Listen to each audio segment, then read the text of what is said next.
રશિયાના દૂર પૂર્વના કામચટકા ક્ષેત્રમાંથી એક મોટા અને ચિંતાજનક સમાચાર સામે આવ્યા છે। અહીં 450 વર્ષથી શાંત રહેલો ક્રેશેનિકોવ જ્વાળામુખી અચાનક ફાટી નીકળ્યો છે।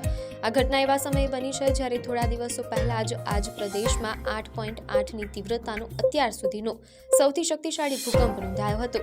વૈજ્ઞાનિકો આ અચાનક વિસ્ફોટથી આશ્ચર્યચકિત છે। રશિયાની ઇમરજન્સી સર્વિસ દ્વારા જાહેર કરાયેલી માહિતી અનુસાર જ્વાળામુખી ફાટ્યા બાદ મોટી માત્રામાં રાખના ગોટા 6000 મીટરની ઊંચાઈ સુધી પહોંચ્યા છે।